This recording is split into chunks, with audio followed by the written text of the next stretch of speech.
बिहार की धरा ने भगवान महावीर को जन्म दिया।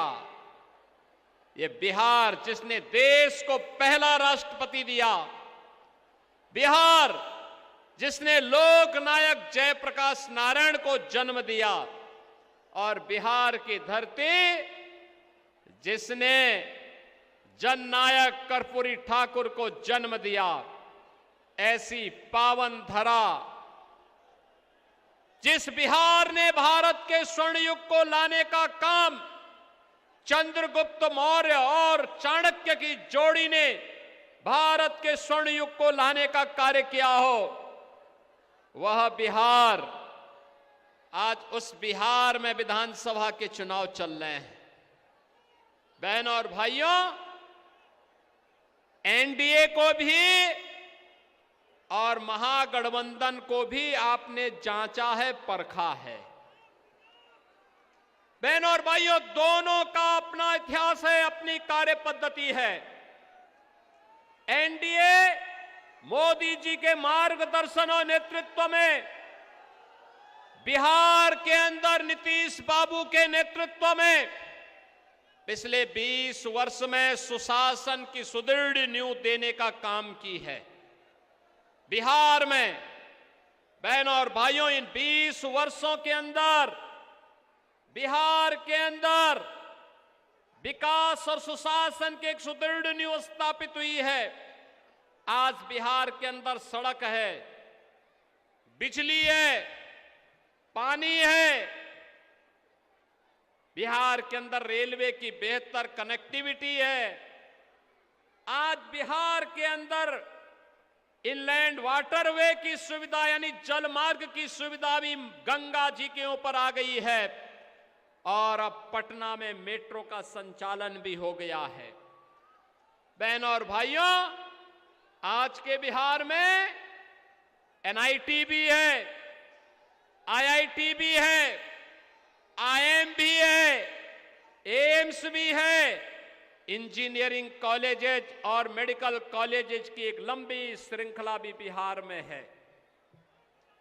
अब बिहार सुशासन और विकास की सुदृढ़ नींव पर एक स्वर्णिम और समृद्ध बिहार बनने की ओर अग्रसर हो रहा है, और उसी स्वर्णिम और समृद्ध बिहार के लिए चुनाव वर्तमान में चल रहे हैं। बहनों और भाइयों, हमें नहीं भूलना चाहिए कि जिस बिहार ने कभी नालंदा विश्वविद्यालय दिया, उस बिहार के सामने पहचान का संकट खड़ा करने वाले लोग कौन थे? याद करिए, यही बिहार है। नालंदा विश्वविद्यालय के माध्यम से कहते हैं हजारों स्नातक प्रतिवर्ष स्नातक की डिग्री पास करके बिहार की नालंदा विश्वविद्यालय से देश और दुनिया में जाते थे।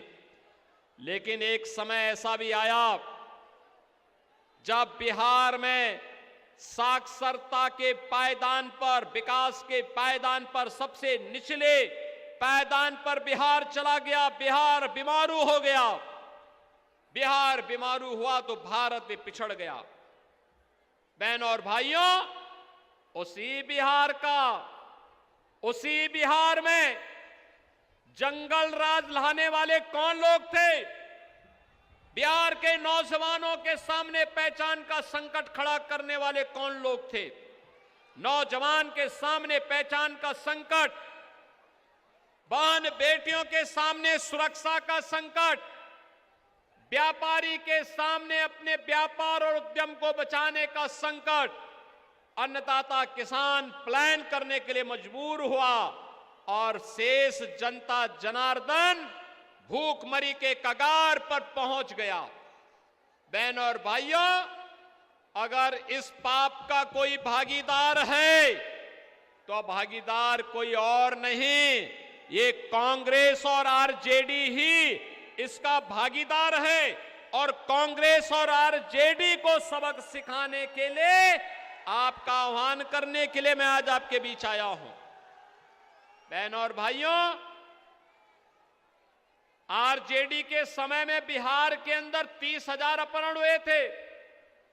न व्यापारी सुरक्षित था, न इंजीनियर सुरक्षित था, न चिकित्सक सुरक्षित था, न बेटी सुरक्षित थी और न ही यहां पर बच्चे सुरक्षित थे। सुरक्षा के माहौल में ही विकास हो सकता है। वैसे ही जैसे उत्तर प्रदेश में भी जब कांग्रेस और आरजेडी का ही पार्टनर वहां शासन सत्ता में था, हर तीसरे दिन दंगे होते थे, पर्व और त्योहार के पहले कर्फ्यू लगता था, गुंडा राज था, कोई सुरक्षित नहीं था। आज बहनों और भाइयों, उत्तर प्रदेश के अंदर न कर्फ्यू न दंगा, यूपी में सब चंगा। आज यूपी में कोई समस्या नहीं।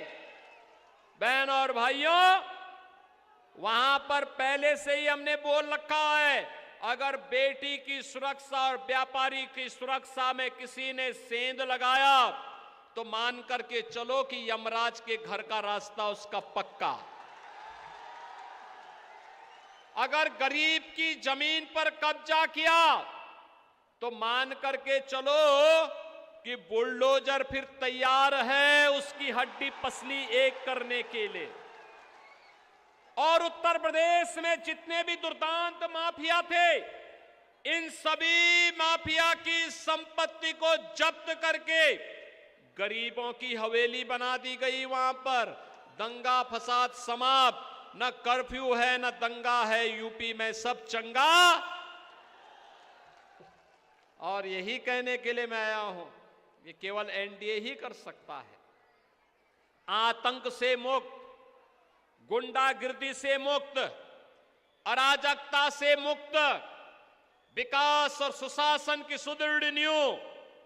आपने देखा होगा ये कांग्रेस और आरजेडी के लोग जब अयोध्या में राम मंदिर का आंदोलन चल रहा था, राम भक्त नारा लगाता था, रामलला हम आएंगे मंदिर वहीं बनाएंगे, बोलते थे ना। कांग्रेस के लोग क्या कहते थे? कहते थे मंदिर कभी नहीं बना पाओगे। आरजेडी के लोग राम मंदिर का रथ रोकते थे। कांग्रेस के लोग सुप्रीम कोर्ट में जाकर के खिलाफ पैरवी करते थे और कहते थे राम हुए ही नहीं। अरे राम नहीं हुए तो फिर माता जानकी भी तो है, हनुमान जी भी तो हैं। लेकिन बहनों और भाइयों, ये अपमानित करते थे। इनका सहयोगी समाजवादी पार्टी उत्तर प्रदेश में राम भक्तों पर गोलियां चलाया करता था। हम तब भी बोलते थे, तब भी हम बोलते थे लाठी गोली खाएंगे मंदिर वहीं, लाठी गोली खाएंगे मंदिर वहीं। और उत्तर प्रदेश में डबल इंजन की भाजपा की सरकार बनी, मोदी जी प्रधानमंत्री हैं और उत्तर प्रदेश में सरकार बनी। आज अयोध्या में राम मंदिर का निर्माण हो गया ना। कोई संदेह है क्या? कोई संदेह है क्या? अयोध्या में राम मंदिर और अयोध्या के इंटरनेशनल एयरपोर्ट का नामकरण किसके नाम पर? महर्षि वाल्मीकि के नाम पर हुआ है। रेन बसेरा का नामकरण निषाद राज के नाम से। और भक्तों और श्रद्धालुओं के लिए जहां प्रसाद बनता है उस भवन का नाम है माता सबरी। यानी इन सभी को सम्मान देने का काम अगर किसी ने किया है तो ये एनडीए ने किया है। मोदी जी के नेतृत्व में डबल इंजन की